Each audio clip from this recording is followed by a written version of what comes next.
2026 இப்போ முதலாக நம்ம எடுத்து வைக்கிறபடி எல்லாருக்குமே 2025 மிகப்பெரிய ஒரு கஷ்டத்தையும் நிறைய பேருக்கு ஒரு வாழ்க்கையில் மறக்க முடியாத சம்பவங்கள் நடந்திருக்கும். விஷயங்களாக இருக்கட்டும், அது ஒரு ஃபங்க்ஷன்ஸாக இருக்கட்டும், பல ஒரு வாழ்க்கையில் ஒரு மறக்க முடியாத தருணமாக இருக்கட்டும், அதை நம்மளால் அது மீண்டு வரணும். இந்த வாழ்க்கை இந்த 2025 எப்படா முடியும் அப்படின்னு நிறைய பேர் அதில் பாதி பேர் இந்த 2025 கடந்தால் போதும் அப்படிங்கிறவங்க மனநிலைமையில் நிறைய பேர் இருந்திருப்பீங்க. 2026 முதல் படி நம்ம எல்லாருமே இந்த பார்க்குற காணொலியில் முருக பக்தர்கள் அனைவருக்குமே நான் சொல்கிறேன், தலைவன் முருகன் உணர்த்தினபடி எனக்கு சொன்னபடி சில விஷயங்கள் உங்ககிட்ட நான் பகிர்ந்துக்கணும். 2026 நான் உங்களை சந்திக்கிறேன். முருகன் உங்கள் வாழ்க்கையில் கண்டிப்பாக வராரு.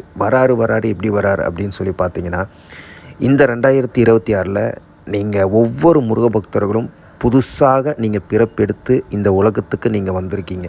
அது நீண்ட காலமான முருக பக்தராக இருந்தாலும் சரி, இல்லை இப்போ நான் முருக பக்தராக இருக்கேன், கஷ்டம் மேலே கஷ்டம் வந்துக்கிட்டே இருக்குது, பாதி பேர் முருகனை கும்பிட்டனால தான் நான் அவனை கஷ்டப்பட்டுக்கிட்டே இருக்கேன், நான் போகாத கோயில் இல்லை, ஆனால் இன்னும் எனக்கு கண்ணு திறந்து பார்க்க மாட்டாரு. எல்லாருக்குமே நான் ஒரு விஷயத்தை மட்டும் நான் சொல்கிறேன் இந்த காணொலி மூலிமா, நீங்கள் என்னவா கூட இருங்க, நீங்கள் என்ன தொழில் வேணால் கூட செய்யுங்க, பாதி பேருக்கு வேலை கிடைக்கல, பொண்ணு அமையலை, திருமணமாகலை, என்ன கஷ்டம் வேணால் இருக்கட்டும், இந்த 2026 நீங்கள் நினைக்கிற அனைத்துமே உங்களுக்கு நிறைவேறணும்.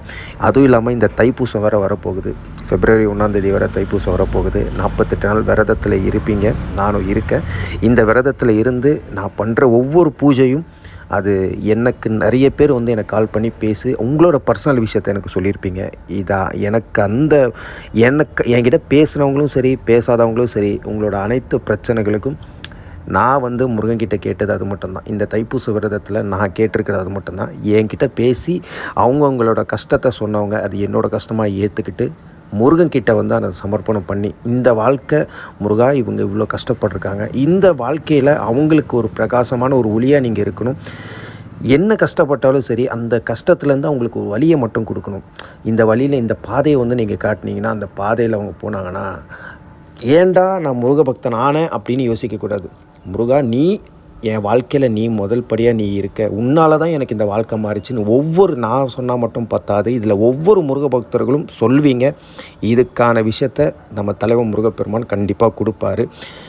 இந்த 2026 யாராக இருந்தாலும் சரி, உங்கள் வாழ்க்கை நிச்சயமாக சொல்கிறேன் கண்டிப்பாக மாறும். அது கூடிய விரைவிலே நீங்கள் நினச்சது அனைத்துமே வெற்றி பெறணும். தலைவன் முருகன்கிட்ட நான் வேண்டிக்கிறேன். தலைவர் முருகனுக்கு நன்றி.